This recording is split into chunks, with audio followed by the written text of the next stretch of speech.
본 방송에서 제공하는 투자 정보는 투자 판단에 대한 조언입니다.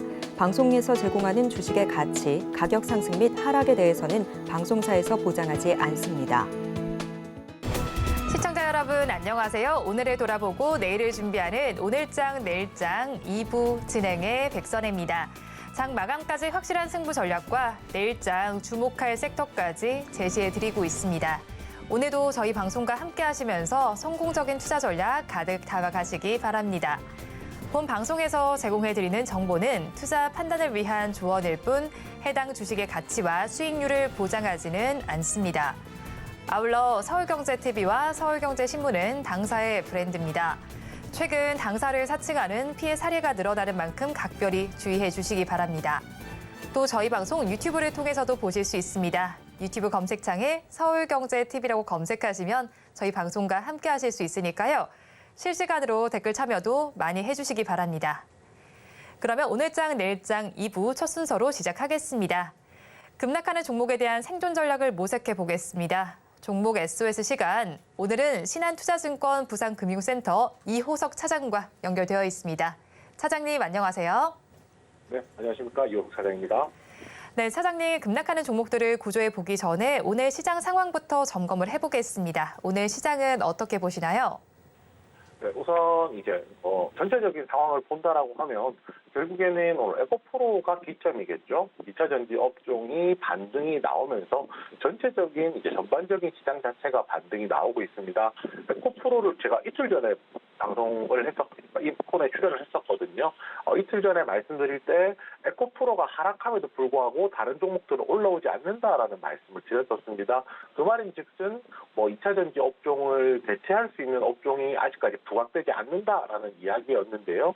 오늘 상승할 때도 보면 결국에는 시장 자체가 2차 전지 업종이 반등을 하면서 전반적인 반등이 일어난다는 부분으로 봤을 때 아직까지도 시장 전체적으로 본다라고 하면 2차 전지 업종이 전체 시장에서 차지하는 영향력 자체가 굉장히 좀 크다라고 말씀을 드릴 수 있을 것 같습니다. 그때 말씀드렸던 내용이 수급 지배력이라는 단어로 설명을 드렸었거든요.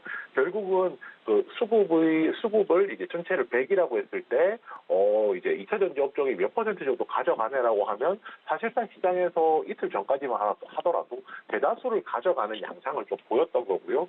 지금은 그 정도 수준까지는 당연히 아닐 겁니다. 그렇기 때문에 2차 전지뿐만 아니라 업종이 전체적으로 올라오는 양상이겠죠. 결국에는 그렇다고 하더라도 수급 지배력 측면에서 본다라고 하면 2차 전지 업종이 여전히 강하다라는 부분이 좀 중요한 포인트가 될 것 같습니다. 시장에서 위기감 느낄 수 있는 부분들도 없지는 않거든요. 그냥 가장 대표적인 것이 일본은행의 이제 통화 정책에 대한 경계감입니다. 결국은 이제 이 내용들을 되게 복잡하게 설명하기보다는 단순하게 말씀드리면 결국 일본도 긴축을 할 것이다라는 이제 그런 내용이었고요. 아까 결과는 나왔죠. 결국은 이제 만약에 긴축에 들어간다라고 하면 뱅캐리 트레이드 이제 그 모멘텀에 따라서 수급 자체가 국내 시장에서 유출될 수도 있다라는 그런 우려감들이 나오게 된 거거든요. 근데 실제로 지금 시장을 봤을 때는 생각보다는 그 영향력 자체는 크지는 않다라고 조금 생각을 해봐야 될 것 같습니다. 아직까지는 시장 전반적인 흐름보다는 결국 업종들 위주로 조금 집중하는 것이 낫지 않나라고 좀 생각을 하고 있고요. 거기에 이제 이 부분도 있겠죠. 오늘 시장에서 전체적으로 보시면 오늘뿐만 아니라 최근 들어서 계속 그런 양상이긴 했는데요. 결국은 실적 발표를 하고 나면 그 실적 발표에 따라서 그 결과죠. 그 결과물에 따라서 업종별로 이제 시세가 나오는지, 시세가 이제 가라앉는지 이런 이제 차별화들이 좀 발생하고 있다는 것도 굉장히 인상적입니다. 그렇다면 이제 말 그대로 실적이 좋은 쪽에 수급이 쏠릴 가능성이 더 높다라고 좀 얘기를 해봐도 될 것 같거든요. 결국 이제 그러면 이제 이렇게 생각할 수가 있죠. 오늘 2차 전지 업종 에코프로를 필두로 한 2차 전지 업종이 반등을 했지만 이것이 이제 기술적 반등이라고 생각을 한다라고 하면 기술적 반등이라는 것은 모멘텀과 상관없이 상승을 했기 때문에 주가를 결국은 전 고점까지 끌어올릴 만한 모멘텀이 나오지 않는 한 상승폭이라는 것이 제한될 수밖에 없거든요. 그럼 이 제한된 상승폭으로 수급에 의해서 더 이상 상승하지 않는 구간이 온다라고 하면 여기서 이 종목을 가지고 이 수급들이 다른 곳 어디로 쏠려갈 수 있느냐, 어디로 몰려갈 수 있느냐에 대한 것도 중요한 포인트라는 겁니다. 그리고 이 수급들이 옮겨갈 수 있는 명분을 주는 것이 바로 이제 실적이다라고 좀 얘기를 해봐야 될 것 같습니다. 결국에는 뭐 이런 부분을 말씀드리는 거예요. 완전히 새로운 주도 업종이 나온다라고 얘기를 할 수는 없을 것 같고요. 오히려 이제 좀 시각을 한 달 전, 두 달 전, 많게는 한 6개월 전으로 조금 되돌려 보는 겁니다. 지난 6개월 동안 굉장히 시장에 2차 전지 외에도 많은 주도주들이 있었고요. 2차 전지가 최근 랠리를 하기 시작하면서 그 기존의 주도주들이 시장에서 관심을 조금 덜 받는 구간에 있었던 겁니다. 그렇지만 2차 전지가 조정이 나온 상황이고 오늘 기술적 반등이지만은 여기서 추가적으로 주가를 더 강하게 빠르게 끌어올릴 모멘텀이 없다라고 하면 이 수급들은 결국에는 기존에 있던 주도주로 이제 순환매될 가능성이 높다라고 생각하고요. 업종으로 생각을 해본다면 뭐 두드러지는 것이 뭐 반도체 후공정이라든지 아니면은 뭐 우크라이나 재건 사업, 북미 이제 인프라 투자와 관련해서 뭐 기계라든지 그리고 뭐 폴란드 이제 수출과 관련된 방산이나 로봇, 엔터 쪽이 될 가능성이 높습니다. 결국에는 2차 전지 업종에 대해서는 여전히 긍정적인 시각 자체는 유지할 필요가 있고요. 그렇지만 수급의 공백이 생길 수 있는 상황들도 조금 가정을 해서 오히려 그 외에 기존에 올 상반기 상승했었던 종목들 중에서 뭐 괜찮은 종목들, 괜찮은 업종들 한번 추려보는 전략도 충분히 가능할 것이라고 생각합니다. 네, 오늘 우리 시장, 양대 시장 지금 시간 기준으로 모두 빨간불을 켜고 있고요. 코스닥 시장의 경우는 3%대까지 상승 탄력을 키워가고 있습니다. 지수는 모두 빨간불을 켜고 있지만 급락하는 종목들이 있습니다. 2시 30분 기준 급락주들 화면을 통해서 만나보시죠.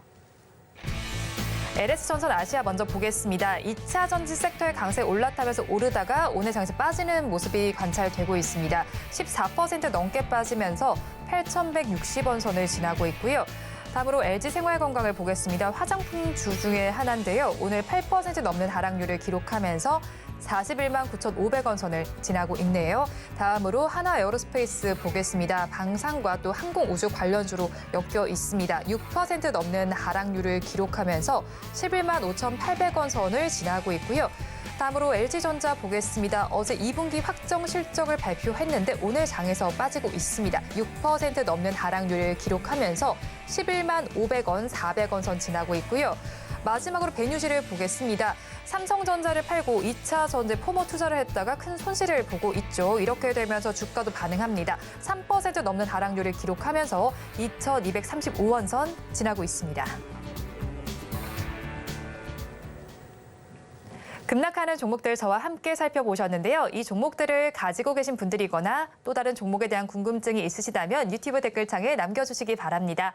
그렇다면 저희 첫 종목부터 구조를 해보겠습니다. 한화에어로스페이스를 구조해 보겠습니다. 오늘은 세 종목이 모두 다 실적 이슈인 것 같은데 첫 종목부터 구조해 보겠습니다. 어제 실적 발표했는데요. 매출은 늘었지만 영업이익은 줄어든 수치로 집계가 됐습니다. 이 실적 때문에 지금 주가가 밀리고 있다라고 봐야 할까요? 네, 그렇습니다. 결국에는 오늘 방금 앵커님께서 말씀해 주신 대로 세 종목 다 실적에 대해서 이제 부분을 얘기를 드려야 될 것 같습니다. 오히려 실적이라는 이유가 이제 원인이 명확하기 때문에 오히려 이 종목, 세 종목 다 구조하기에 있어서는 굉장히 조금 더 편할 것이다. 그러면 이해가 더 빠를 것이다라고 말씀을 드리는 것이 맞을 것 같아요. 가장 첫 번째 종목이 이제 하나에어로스페이스입니다. 우리는 이제 일반적으로 이제 대중분들에게 좀 익숙하기로는 에어로스페이스 이름답게 이제 아무래도 항공 우주 관련주로, 우주 항공 관련주로서 시장에서 굉장히 관심을 많이 받았었고요. 최근에 주가를 상승시켰었던 그 가장 큰 요소 중에 하나는 항공 우주 관련된 모멘텀보다는 폴란드로 납품되었던 K9 전차 등 이제 방산과 관련해서 시장에서 관심을 많이 받았던 종목이라고 생각을 하시면 될 것 같습니다. 우선 실적을 놓고 좀 얘기를 해보면 2분기 매출액이 1조 한 8천억 원 정도 나와서 전년 대비 한 7% 정도 늘어나는 수치이긴 했는데요. 문제는 영업이익이 831억. 그래서 전년 대비 약 26% 정도 감소하는 수치였습니다. 실적이 감소한다라고 해서 무조건 나쁘냐라고 하면 그건 아닙니다. 왜냐하면 실적이 감소하는 폭이 미리 예상했던 정도의 수준이라고 생각하면은 시장의 기대치에 부합했다라고 얘기를 하면서 이제 어느 정도 감안을 할 수 있는 수치인데요. 예를 들어서 저희가 삼성전자 이야기를 해보면 삼성전자 실적이 잘 나왔다고 하더라도 기대치에 미치지 못한다라고 하면서 주가가 빠질 때도 있고요. 반대로 실적이 굉장히 나쁘게 나왔음에도 불구하고 기대치 대비했을 때는 실적이 좋게 나왔다라고 하면서 상승했던 그런 경험들을 이제 가지고 계실 겁니다. 이 부분 같은 경우 이제 똑같이 좀 적용된다고 생각하시면 될 것 같아요. 2분기 영업이익 831억은 시장 기대치를 대폭 하회하는 수치라고 조금 생각을 하시면 될 겁니다. 결국 이제 여기서 무엇이 문제였느냐가 좀 이제 포인트인데요. 폴란드 수출하는 물량 자체가 없었습니다. 없으면서 이제 고정비 부담 자체가 굉장히 좀 많이 늘었었고요.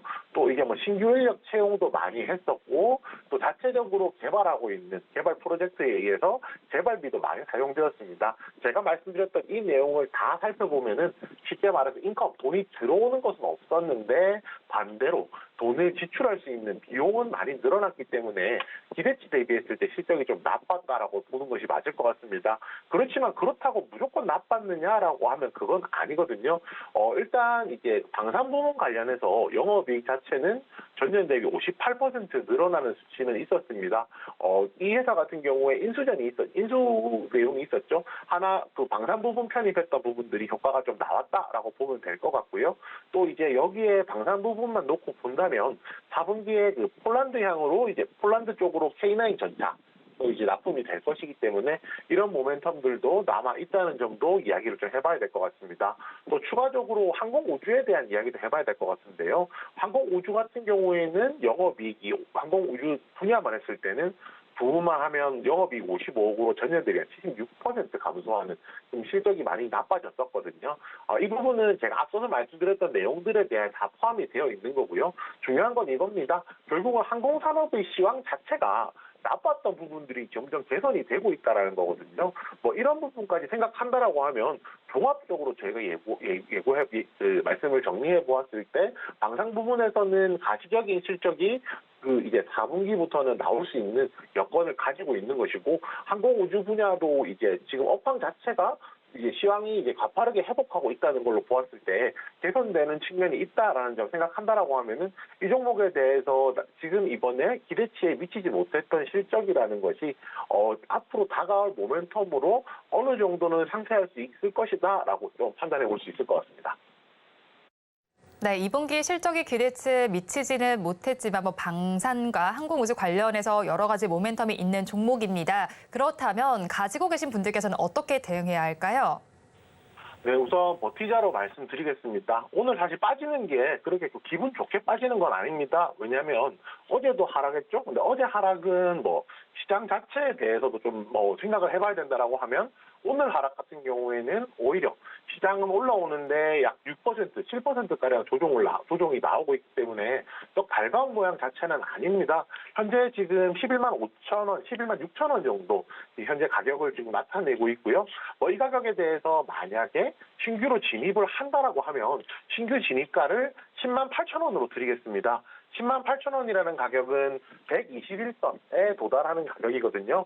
지금 가격 자체가 61선 이탈해서 121선으로 다가가고 있는 측면이라고 생각하면 여기서 조정이 나온다라고 하면 121선까지 조정이 나올 여지가 있기 때문에 신규 매수 자체는 121선 가격인 10만 8천 원에 접근하는 것이 맞다라고 생각합니다.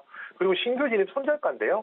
신규 진입 손절가는 10만 8천 원에 매수했을 경우에 8만 8천 원에 이제 매도하는 것이 적절하다라고 손절하는 것이 적절하다라고 생각합니다.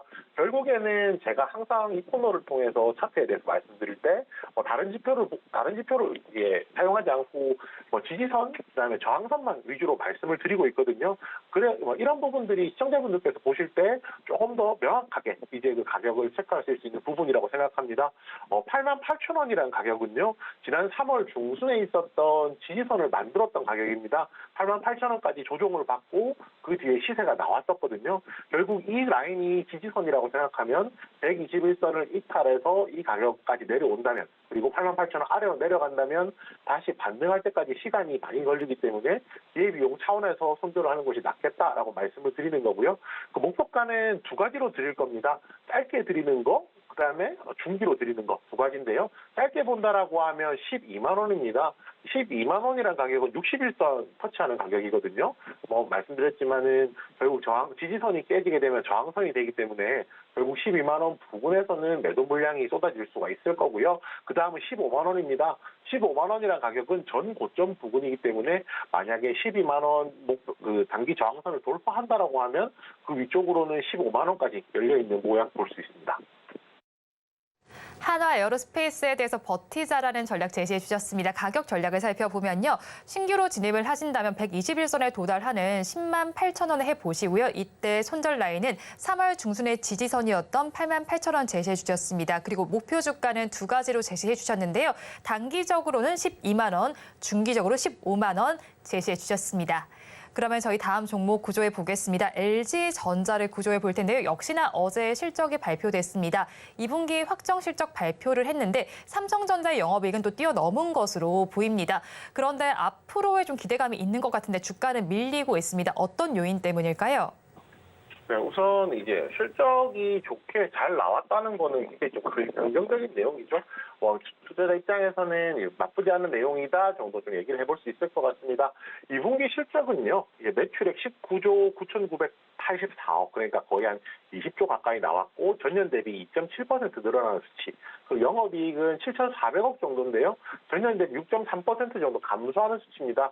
이걸 이제 제가 앞서서 이제 하나 에어로스페이스 말씀드릴 때 전망치 이제 하고 같이 조금 엮어서 얘기를 해본다면 결국에는 2분기 실적도 전망치 대비했을 때는 좋지 않았다 정도 얘기를 해볼 수 있을 것 같습니다. 그렇지만 지금 LG전자 관련해서는 그 부분보다도 조금 더 체크해야 될 부분이 있는데 결국에는 3분기 실적에 대한 얘기입니다. 지금 3분기 실적에 대한 추정치, 그러니까 추정치겠죠. 왜냐하면은 현재 2분기 실적이 나와 있는 상황이고 지금 3분기를 거쳐가고 있는 단계이기 때문에 그 3분기 실적에 대한 추정치가 하향 조정이 됐습니다. 무슨 말이냐면요, 3분기 실적이 뭐 이럴 것이다라고 생각했는데 전망을 해보니까 이 가격보다는 실적이 더 조금 떨어질 것이다 정도 예상을 한다는 겁니다. 지금 실적 3분기가 지금 진행 중에 실적 추정치가 하향된다는 것은 어찌됐건 간에 3분기에 처음 생각했던 것보다는 실적이 나쁠 가능성이 높다라고 조금 생각을 해봐야겠죠. 결국 이제 이런 부분 고려한다라고 하면 3분기에 이제 실적 추정치 기준으로 저희가 조금 생각을 해보면 LG전자 입장에서 투자하는 입장에서 본다라고 하면 2분기보다 3분기도 실적이 기대치보다 좋지 않다라고 했을 때 이 종목을 투자할 만한 메리트 자체가 조금 떨어진다는 게 이제 그 중요한 포인트라고 좀 생각을 합니다. LG전자에 대해서는 이렇게 말씀을 드릴 겁니다. 단기적인 부진보다는 장기적인 체질 개선에 주목하자라고 말씀을 드릴 건데요. LG전자는 지금 주력 사업이라고 하면 가전사업 그리고 전장사업 두 개가 대표적일 겁니다.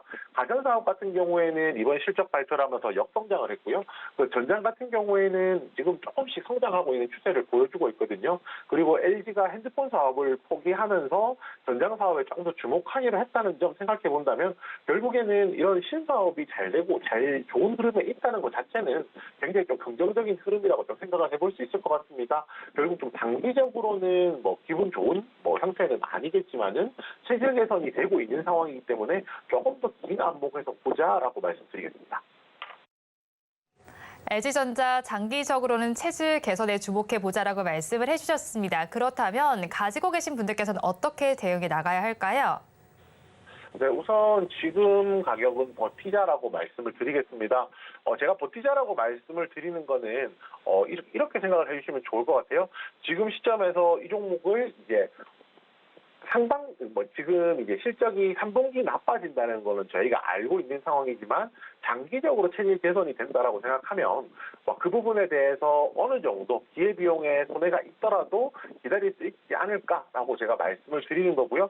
이 종목은 제가 장기적인 체질 개선이라고 말씀을 드렸기 때문에 종목도 이제 월봉을 기준으로 설명을 드리겠습니다. 지금 차트를 보시게 되면 이제 신규 진입 매수가는 이제 98,000원 드릴 거예요. 이 98,000원이란 기준은 월봉상으로 60개월 선이 터치를 이제 하는 가격입니다. 60개월 선까지 터치를 한다라고 하면 말 그대로 60개월이면은 1년이 12개월이니까 5년치죠. 5년치 가격 평균이라고 생각했을 때 그만큼 좀 단단한 지지선이 될 가능성이 높거든요. 결국에 이제 98,000원 정도 이제 매수하는 것이 좀 가능할 것이라고 판단을 하고요. 신규 진입을 했을 경우 손절가는 82,000원입니다. 이 82,000원이라는 가격은 120개월, 이제 120개월 이동 평균선이 있는 라인이거든요. 결국에 60개월 선을 깨고 120개월까지도 만약에 그 하단으로 내려온다라고 하면 추세적으로 다시 재상승할 때까지 시간이 굉장히 좀 많이 걸릴 것이기 때문에 이 가격을 손절가로 정했고요. 마지막으로 신규 진입 목표가입니다. 신규 진입 목표가 같은 경우에 108,000원 그리고 13만 원. 기간 따라서 짧은 기간, 긴 기간 두 개를 제시를 해드릴 텐데요. 108,000원이라는 가격은 지금 만약에 이제 이렇게 되겠죠. 지금 신규 진입 매수가 기준으로 말씀드리는 겁니다. 만약에 신규 진입 98,000원에 매수를 한다라고 하면 월봉상으로 20개월 선이 이제 108,000원에 있습니다. 단기적으로는 이 가격까지 커치가 가능해 보이고요. 그다음에 13만 원이라는 가격은 현재 최근에 있었던 전 고점 가격이겠죠. 전 고점에 또 한번 매물이 있기 때문에 이 가격으로 대응하시면 된다고 판단합니다. LG전자에 대해서도 버티자라는 전략 제시해 주셨습니다. 가격 전략을 살펴보면요. 신규 진입하신다라면 60개월 선을 터치하는 98,000원 선에 해보시고요. 이때 손절 라인 121개월 선에 도달하는 82,000원 제시해 주셨습니다. 이번에 역시도 목표 주가는 두 가지로 제시해 주셨는데요. 단기적으로 108,000원, 중기적으로 13만 원 제시해 주셨습니다. 그럼 저희 마지막 종목도 구조해 보겠습니다. LG생활건강도 구조해 보겠습니다. 어제 실적을 발표했는데 매출과 영업이익이 모두 감소한 수치로 나타났습니다. 내수 채널의 실적이 호조가 나타났지만 중국의 소비 때문에 이렇게 좀 좋지 못하게 나온 것 같은데요. 차장님께서는 어떻게 보시나요?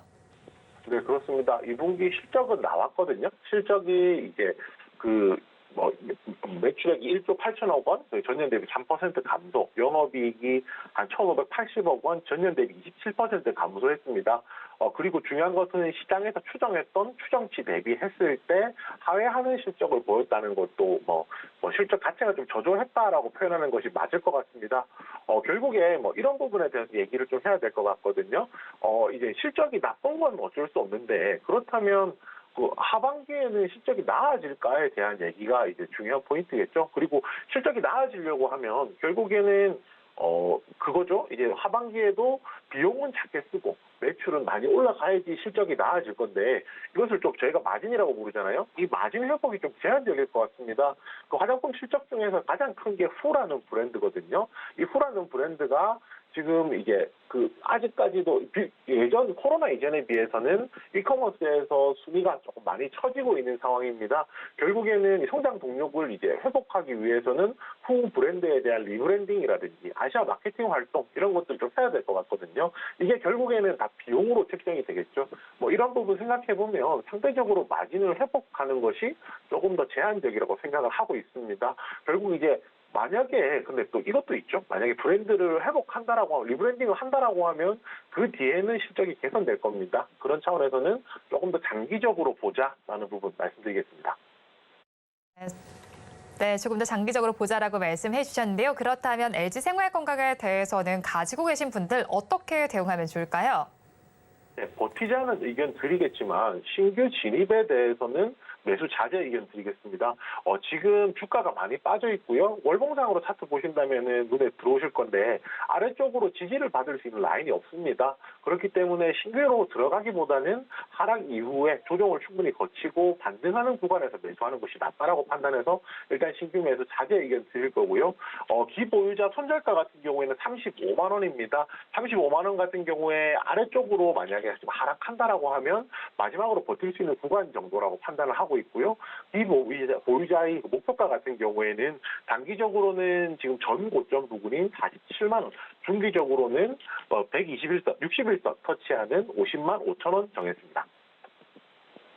LG생활건강에 대해서도 버티자라는 전략은 제시해 주셨는데요. 신규 매수는 자제하는 것이 좋겠다라고 말씀해 주셨습니다. 가격 전략 조금 더 살펴보면요. 가지고 계신 분들께서는 손절하신다면 35만 원 선 마지막으로 버틸 수 있는 구간으로 제시해 주셨고요. 목표 주가는 단기적으로 47만 원, 중기적으로 50만 5천 원 잡아주셨습니다. 지금까지 신한투자증권 부산금융센터 이호석 차장과 함께했습니다. 오늘 연결도 고맙습니다. 네, 감사합니다.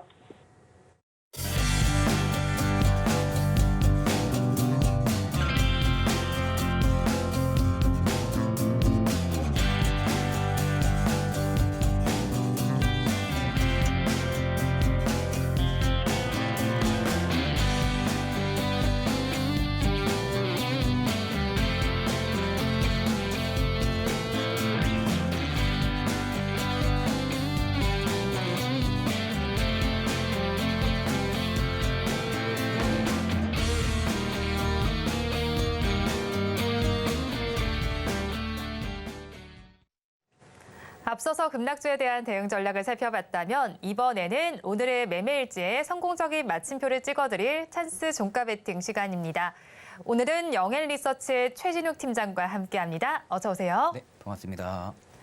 네, 먼저 팀장님과 이 시간에 짚어드렸던 종목 리뷰를 부탁드리도록 하겠습니다. 7월 14일에 공략해 주셨던 종목인데 현대모비스는 지금 1% 조금 못 미치는 수익률이 나오고 있습니다. 네네. 이 종목 어떻게 봐야 할까요? 일단 2분기 실적만 놓고 봐도 일단 전분기 대비해서는 뭐 긍정적으로 좀 매출액도 한 6% 정도 이상 상승을 해줬고요. 영업이익도 거의 60% 가까이 지금 상승을 좀 해줬습니다. 네. 그럼 그만큼 지금 사이클 자체가 일단은 매출 부분들이 하반기로 가면 갈수록 조금 더 긍정적인 요소들이 여전히 좀 남아있다. 근데 지금 현대차 같은 경우도 실적 발표를 하고 나서 오히려 주가는 생각보다 지금 치고 가고 있는 모습들이 안 나옵니다. 그러니까 그 부분들로 볼 때는 여전히 수급적인 문제 부분들 때문에 자동차 섹터들이 전반적으로 지금 좀 수급적인 면이 조금 다소 밀리는 부분들은 있지만 여전히 실적 부분들로 빗대어 봤을 때는 지금의 주가 자체도 굉장히 싸다고 저는 지금 생각을 하고 있거든요. 그러니까 지금 PBR상으로 현대모비스가 1배 수준이 아직도 안 됩니다. 그러니까 0.58배 정도 수준을 여전히 유지를 하고 있기 때문에 좀 시간적인 요소가 걸린다고 해도 오히려 좀 중장기적으로 투자 가치로 본다고 하게 되면은 오히려 지금 구간도 저는 굉장히 싸다. 그런 관점으로 볼 때는 여전히 홀딩 관점을 말씀을 드리겠습니다. 현대모비스 지금 구간도 저렴하다라고 분석해 주셨고요. 그러면 다음 종목 리뷰도 부탁드릴게요. 4월 14일에 공략해 주셨던 포스코 스틸리오는 수익률이 지금 131%대로 나고 있습니다. 네네. 이 종목도 보유자의 관점으로 계속해서 가져가도 괜찮을까요? 이제는 이제 그 포스코 같은 경우는 철강 회사가 아니죠. 어떻게 네. 보면 엄밀히 따지면 이제는 철강 회사가 아니라 2차 전지 쪽에 대한 회사로 많이 탈바꿈이 일어나고 있다고 생각을 하시는 게 맞습니다. 그러니까 지금 포스코 그룹주들의 계열사들 자체적으로 전부 다 2차 전지 쪽에 대한 수직 계열을 하겠다라고 이미 계획을 밝힌 상황이죠. 이번에 지금 배터리 데이 때도 보게 되면은 지금 리튬 쪽에 대한 매출의 부분들이 전년도 대비해서 또 굉장히 또 한 20억 가까이 더 상승을 해줬습니다. 그러니까 이런 관점으로 볼 때는 지금 리튬 쪽에 대한 어느 정도 마진 개선 부분들을 엄청나게 지금 노리면서 자회사들이 계속적인 외형 성장을 노린다는 부분들이거든요. 그럼 지금 포스코 스틸리온이 움직이는 부분들만 봐도 단순히 철강 모멘텀으로 움직이는 게 전혀 아닙니다. 포스코 퓨처엠 쪽에 좀 관계사로도 가지고 있고 리튬 염호 쪽 관련해서도 지금 모멘텀이 여전히 좀 살아있다 보니까 오히려 오늘의 반등이 확실하게 좀 바닥을 잡아주는 반등인지를 한번 체크를 해본 다음에 만약에 확실히 바닥을 잡아주고 보합을 유지를 해준다라고 네. 할 경우에는 저는 한 번 더 신규 매수 관점으로 좀 보셔도 되시고요. 기보유자분들이 지금도 계신다고 하면은 일단은 한 차례 좀 비중을 줄이는 게 맞았겠죠. 비중을 한 번 더 줄인 다음에 내가 어느 정도 기보유 비중이 조금 있다라고 할 경우에는 조금 더 비중 확대 의견도 저는 한 차례 좀 바닥이 잡히는 것을 보고 그렇게 좀 들어가셔도 나쁘지 않을 거라고 지금 생각을 하고 있습니다.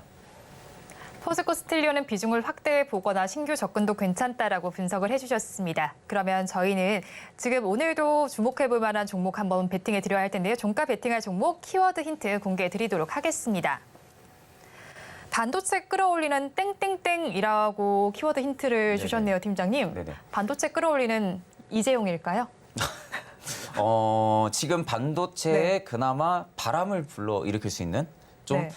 AI 반도체 요새 좀 굉장히 유명하잖아요. 그럼 AI 반도체 하면 지금 딱 반도체 쪽에 움직일 수 있는 게 딱 네. 하나밖에 없습니다. HBM. 네. 네, 그래서 오늘 제가 가져온 키워드가 HBM 관련주인데 사실 지금 이제 2차 전지 쪽이 오늘도 뭐 어느 정도 좀 반등이 나와주고는 있는 모습이지만 전일 보게 되면 반도체 쪽으로 조금 더 HBM 쪽 모멘텀이 있는 종목들의 일부 반응이 좀 나타나줬거든요. 그러니까 지금은 어느 정도 구도적으로 볼 때 2차 전지 쪽에 대한 수급이 변화가 일어난다라고 하게 되면은 네. 저는 그 다음 수급 변화는 아마 좀 HBM 쪽으로 좀 갈 확률이 좀 유력하지 않을까라고 지금 생각을 좀 많이 하고 있습니다. 뭐 AI 수요 같은 부분 부분들은 가면 갈수록 계속적인 점진적인 상승이 나올 수밖에 없는 부분들이고요. 그럼 그 안에서 우리는 대장주를 좀 봐야 되는 네. 그러한 관점인데 일단 제가 오늘 가지고 온 종목도 좀 대장주 역할을 할 수 있는 그러한 종목으로 좀 가지고 왔습니다.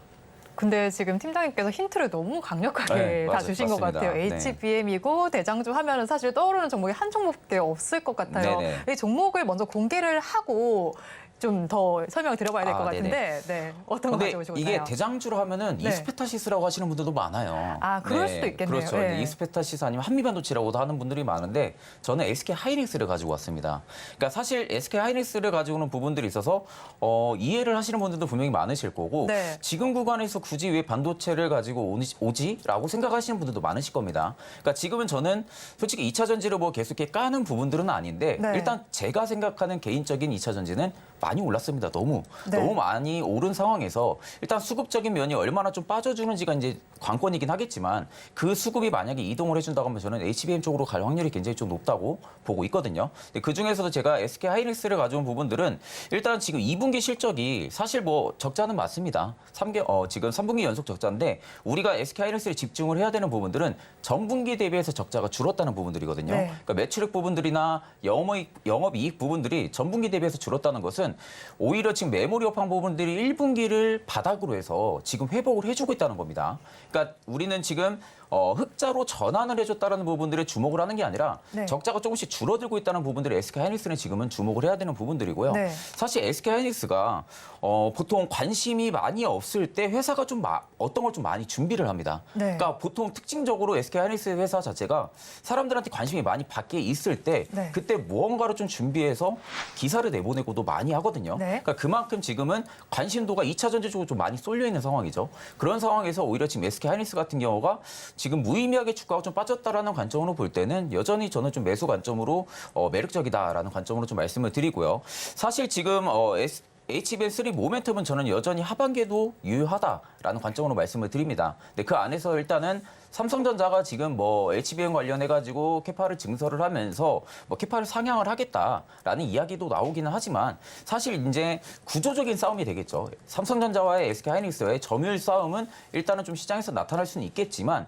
일단은 누가 먼저 시작을 했냐가 가장 중요하다고 생각을 네. 합니다. 그러니까 개발 속도 부분들이 있어서 누가 먼저 시작했냐고 하게 되면 SK 하이닉스가 단연 독보적이죠. 그러니까 지금 삼성전자 같은 경우도 올해 4분기부터 양산 예정이 되어 있고요. 마이크론 같은 경우가 내년 1분기 양산이 되어 있습니다. 네. 근데 지금 SK 하이닉스 같은 경우는 이미 개발 양산이 들어간 상황이거든요. 네. 그러니까 그런 관점으로 볼 때는 외형 성장폭이 오히려 SK 하이닉스가 더 독보적으로 받을 확률이 굉장히 높다라는 관점으로 볼 때는 여전히 저는 SK 하이닉스 굉장히 좀 매력적이다라고 말씀을 드리겠습니다. 네, 그런데 일단 SK 하이닉스 적자 폭이 감소되긴 했지만 흑자로 전환된 건 아니잖아요. 네네네. 그렇다면 언제쯤 흑자로 전환될 수 있을 거다라고 보실까요?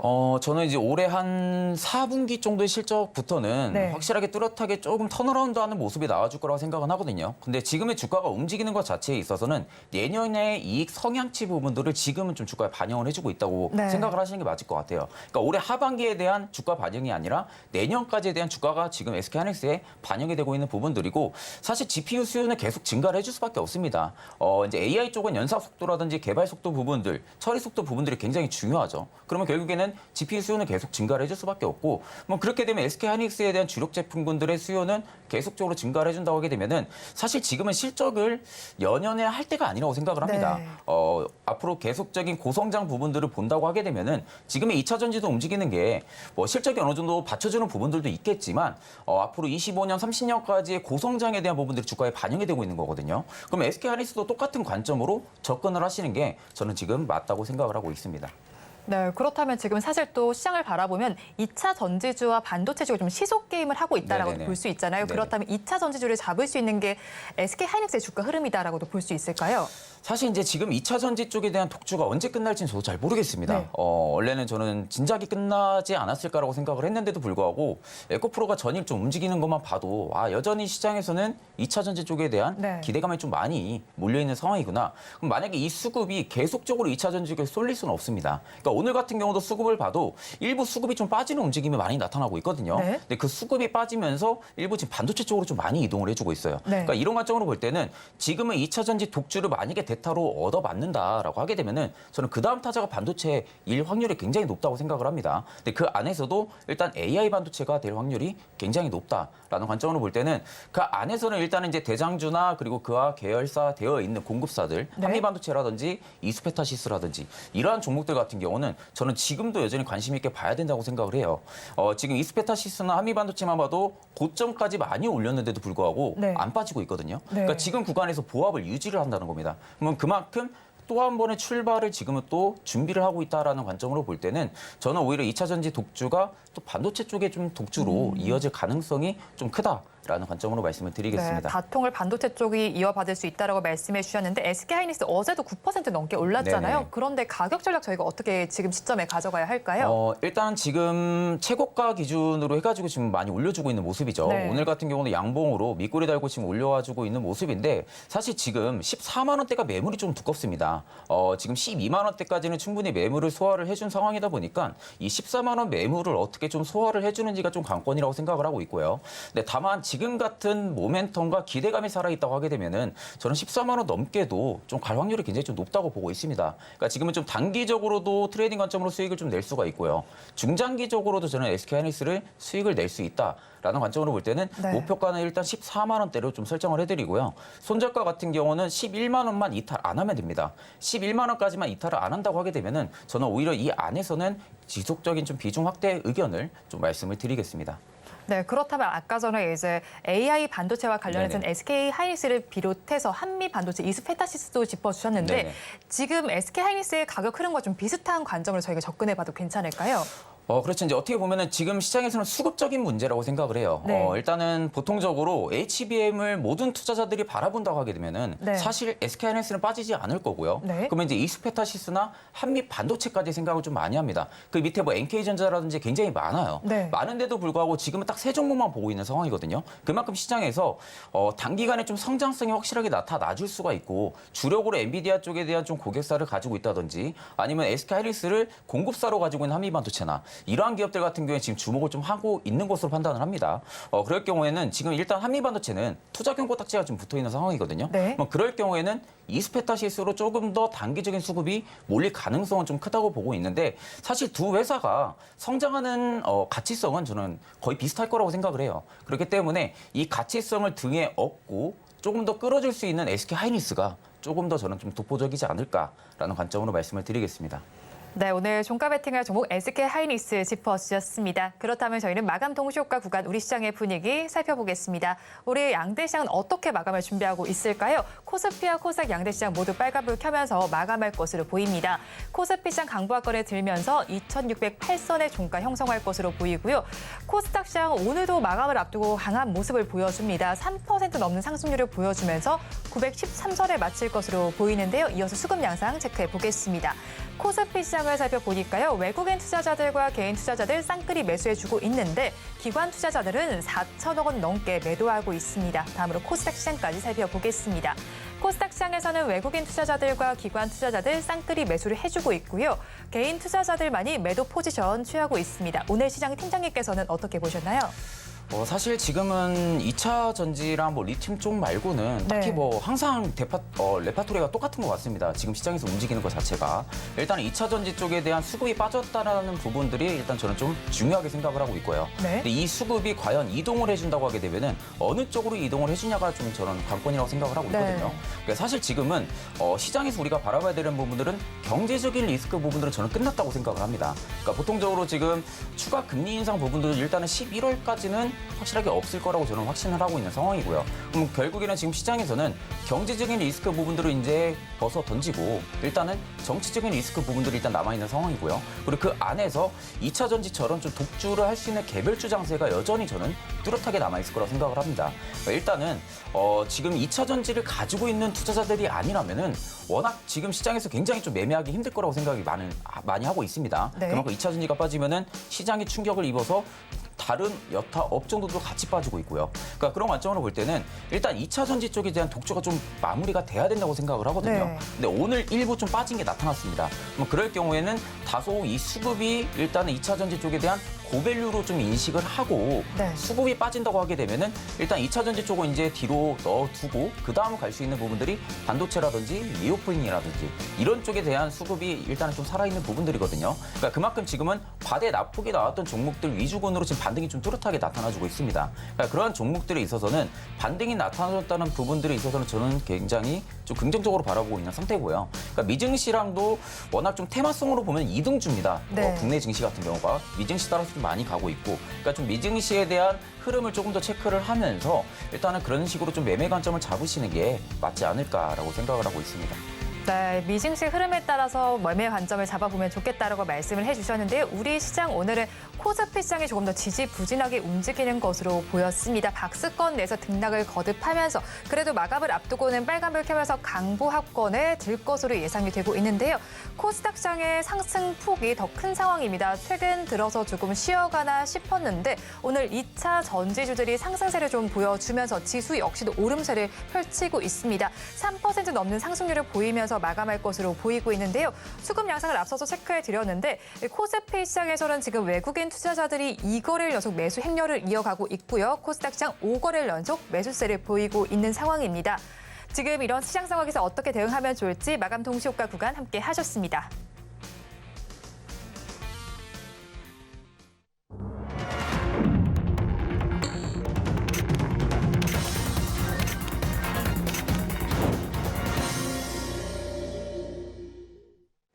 오늘 우리 시장 주말을 앞두고 그래도 모두 빨간불을 켜면서 마감을 했습니다. 그러면 저희는 다음 주에 대한 전략을 짜봐야 할 텐데요. 오늘장 내일장 전문가님들께 다음 주에 히든카드가 될 중요 포인트를 여쭤봤습니다. 화면을 통해서 만나보시죠. 변동성에 뒤덮인 우리 증시입니다. 다음 주에 대응 전략 어떻게 짜보면 좋을지 여쭤봤습니다. 먼저 헤르메스 스탁의 김시은 팀장님께서는 HBM 관련주 지속 관심과 변압기, 건설기계, 화장품, 조선 그리고 자동차 부품주 등에 관심을 가져보자라고 말씀해 주면서 실적주 중에서 조정받은 섹터 내에서 분할 매수가 유효하다라고 말씀해 주셨고요. 다음으로 신한투자증권의 이호석 차장님께서는 기존 주도 업종 내에서 순환매 전략이 필요하다라고 말씀해 주셨습니다. 마지막으로 한치호 정책경제평론가님께서는 마음력이 좀 중요하다라고 말씀을 해주셨네요. 지금 보니까 팀장님과 비슷한 의견을 제시해 주신 분께서는 헤르메스 스탁의 김시은 팀장님이신 것 같아요. 나머지 네네. 분들의 의견은 또 어떻게 보실까요? 일단 주도적인 업종 내에서 순환매는 저도 그렇게 좀 공감을 하고 있는 상황이고요. 네. 지금 뭐 시장이 그만큼 갈 수 있는 섹터가 좀 한정적이라고 생각을 합니다. 그만큼 지금도 뭐 HBM 관련주들이라든지 2차 전지 쪽이라든지 아니면 이제 광물 쪽 같은 네. 경우는 지금도 여전히 주목을 해야 된다라는 관점은 좀 여전히 저도 공감을 하고 있는 상황이고요. 이 마음력 중요 부분들은 멘탈 쪽을 좀 말씀하시는 것 같아요. 네. 그러니까 지금 워낙 시장이 어제 같은 경우도 굉장히 좀 충격적인 좀 모습들도 많이 나타났고요. 네. 그만큼 2차 전지가 좀 빠지면은 전체적인 시장이 좀 충격이 나타나주고 있고, 그러니까 그러한 부분들이 있어서 일단 멘탈적으로 좀 흔들릴 수 있는 그러한 시기적인 부분들이 있다 보니까 일단 그 부분으로 좀 내가 개인적으로 좀 멘탈 트레이딩을 하는 부분들도 저도 좀 공감을 하고 있는 상황입니다. 그러니까 네. 지금은 전체적으로 전부 다 키워드 부분들에 있어서는 저도 공감을 하고 있는 상황이고, 사실 지금 굉장히 좀 난해합니다. 좀 매매를 하기가 굉장히 좀 까다롭기도 하고요. 그만큼 지금은 가는 애들만 계속적으로 가는 현상들이 좀 나타나주고 있는 상황이다 보니까 이러한 관점에서 우리가 조금 더 접근을 하면서 트레이딩 관점으로 본다라고 하게 되면은 저는 일단은 2차 전지 쪽은 꾸준하게 그래도 좀 관심을 네. 가지시는 게 맞고요. 그 다음은 저는 오히려 관심을 가진다고 하게 되면은 광물 쪽에 조금 더 유력하게 좀 관심을 갖는 네. 게 좀 맞다고 생각을 하고 있거든요. 그러니까 사실 2차 전지가 가는 부분들도 전기차가 고성장을 할 거라는 부분들 때문에 네. 2차 전지 산업이 계속적인 성장이 가파르게 나타날 거다라는 부분들이 지금도 지금 두각이 나타나고 있는 건데, 사실 배터리셀 대장주들이 생각보다 못 갑니다. 생각보다 못 가고 있고 양극재 업체들이나 광물들이 좀 많이 가고 있거든요. 그러니까 결국에는 배터리를 만들려면 양극재가 필요하고요. 네. 양극재를 만들려면 광물이었으면 양극재를 만들 수가 없습니다. 양극재가 됐든 음극재가 됐든. 그러면 결국에는 의존도 자체적으로 볼 때는 리튬 쪽이나 수산화 리튬, 그리고 이런 광물 쪽이 조금 더 저는 중요하게 봐야 된다고 생각을 하고 있거든요. 그러니까 결국에 광물 쪽이 어느 정도 수요가 받쳐줘야만이 우리가 좀 배터리로 또 만들 수가 있는 부분 부분들도 있다 네. 보니까 일단은 여전히 광물 쪽은 저는 좀 중요시하게 생각을 해야 된다라는 관점은 좀 여전히 유효하고요.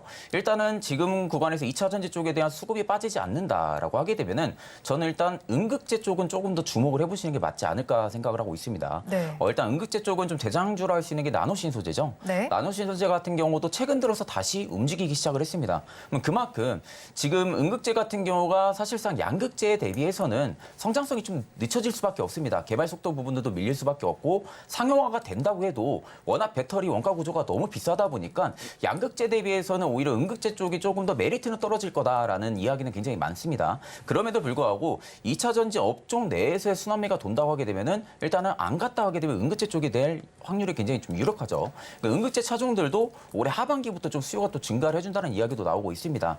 그렇게 되면 결국엔 지금 음극재 쪽에서 대장주를 좀 본다고 하게 되면은 나노신소재 같은 경우는 여전히 저는 좀 관심을 가지고 보셔야 되지 않나라고 좀 말씀을 드리고요. 일단 리튬 쪽은 저는 계속 예의주시해야 된다. 네. 그리고 거기 안에서 부수적으로 말하는 2차 전지 쪽이 조금 눌림이 나온다라고 네. 할 경우는 저는 HBM 쪽으로 조금 더 관심을 가지는 게 현재로서는 좀 맞다라는 관점을 이야기 드리겠습니다. 네, 또 이 섹터와 관련해서 말씀해 주셨는데 사실 6월 23일에도 LNF 좀 짚어주셨었잖아요. 네네. 그때 또 수익률이 또 한 25%대로 나고 있는 상황인데 오늘은 또 LNF의 주가가 좀 빠진 것으로 보이잖아요. 그렇다면 앞으로 이 종목은 어떻게 좀 바라봐야 할까요? 사실 저는 이 양극재 업체들 중에서 안 간 거는 LNF라고 생각을 하거든요. 네. 그러니까 지금 에코프로라든지 에코프로 BM, 포스코 같은 경우도 이제는 2차 전지죠. 네. 그냥 그런 고밸류 종목들 제외했을 때 LNF가 상대적으로 지금 못 간 부분들도 있습니다. 그러니까 물론 그 다음 타자가 누가 될 것이냐라는 부분들에 있어서는 저는 사실 지금 딱 보고 있는 것은 일단 포스코 쪽이나 네. 아니면 코스모 그룹 쪽 아니면 LNF 셋 중에 하나라고 생각을 하고 있거든요. 근데 일단 시장에서 움직이는 여파만 볼 때는 LNF가 될 가능성이 굉장히 좀 크다고 봅니다. 네. 그러니까 사실 LNF가 일전에는 테슬라 쪽에 대한 의존도가 너무 높았어요. 그러다 보니까 테슬라가 차량 인도가 좀 낮거나 아니면 높거나 할 경우에 LNF의 좀 주가가 움직임도 워낙 좀 빠르게 나타났던 부분들도 있는데 사실 최근에 고객사 다변화가 좀 나타나고 있습니다. 그러니까 그만큼 테슬라에 대한 의존도를 좀 낮춘다는 거죠.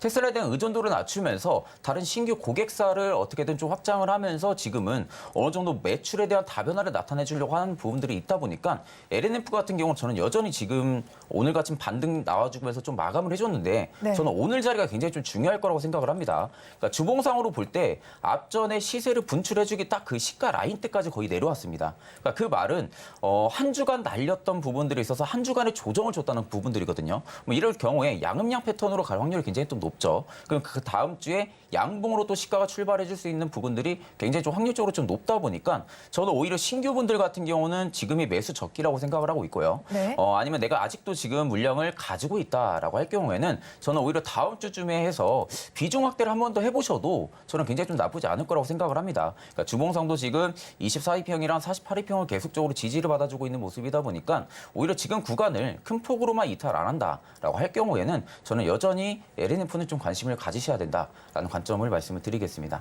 네, 뭐 아직 빛을 보지 못했다라는 관점은 네네. 이해가 됩니다. 그런데 또 이제 실적주도 좀 보면 좋다라는 말은 나오는데 사실 네네. 자동차주 실적은 좋거든요. 네네. 근데 주가는 어떻게 해야 할까요? 사실 이게 그 자동차주들 같은 경우가 실적은 솔직히 누구나 다 예상을 했을 겁니다. 네. 2분기 실적까지는 물론 좋을 거고 일단 주가가 지금은 어느 정도 반영을 못 해주는 부분들은 저는 일단 지금 시장에서 우려하는 부분들은 2분기 실적을 기점으로 해서 네. 픽아웃이 된 거 아니냐. 라는 우려감이 저는 일단 주가에 남아있을 거라 생각을 하거든요. 그러니까 지금 2분기까지는 물론 실적이 굉장히 좋았습니다. 어닝 서프라이즈도 내면서 굉장히 좋았는데 과연 하반기까지도 이 실적을 견인을 해주면서 갈 수가 있냐라는 의구심이 좀 남아있을 거라고 네. 생각을 하는데요. 저는 현대차 같은 경우는 굉장히 지금 구간도 굉장히 매력적이라고 생각을 합니다. PBR상으로 지금 1배가 수준이 안 되고요. 배당 자체도 최근 들어서 또다시 이슈가 나왔었죠. 그러니까 배당만 봤을 때도 저는 현대차는 지금 매수를 안 할 이유는 딱히 없다고 생각을 합니다. 네. 그러니까 지금의 주가 자체가 워낙 관심을 너무 못 받았습니다. 그러니까 2차 전지가 지금은 독주를 하고 있는 상황에서 실적주들이 이렇게 실적이 잘 나오는데도 불구하고 주가는 움직임이 없다. 그럴 경우에는 저는 신규분들한테는 굉장히 좀 매수 적기 구간이다라는 관점이고요. 일단 자동차 같은 경우는 마찬가지면서 저는 하반기까지도 실적은 굉장히 긍정적으로 바라보고 있는 상태입니다. 네. 일단 전기차로 100% 전환이 될 경우까지도 시기적으로 아직 좀 굉장히 오랜 기간 남아있는 상태거든요. 그러니까 그럴 경우에는 오히려 점유율 부분들에 있어가지고 현대차가 계속적으로 높여간다라는 관점이 주가에 계속적으로 살아있다고 하게 되면은 저는 오히려 비중 확대 혹은 매수 의견을 말씀을 드리겠습니다. 네, 일단은 자동차주의 경우에 하반기까지도 긍정적인 관점으로 바라보자라고 말씀해 주셨습니다. 지금까지 영헬리서치의 최진욱 팀장과 함께했습니다. 오늘 말씀 고맙습니다. 오늘장, 내일장 2부에서 전해드렸던 핵심 이슈들도 정리해서 보여드리겠습니다. 화면을 통해서 살펴보시죠. 오늘장, 내일장 2부의 핵심입니다. LG전자는 장기 체질 개선에 주목할 필요가 있겠고요. 다음으로 반도체 업황 내에서 HBM의 성장성이 독보적입니다. 그리고 다음 주의 승부수는 리튬 섹터 살펴보시기 바랍니다.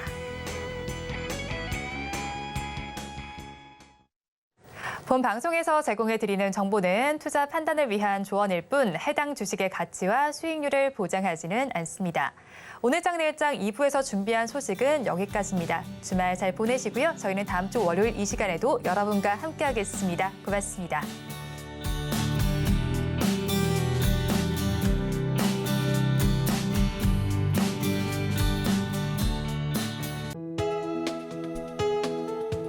본 방송에서 제공하는 투자 정보는 투자 판단에 대한 조언입니다. 방송에서 제공하는 주식의 가치, 가격 상승 및 하락에 대해서는 방송사에서 보장하지 않습니다.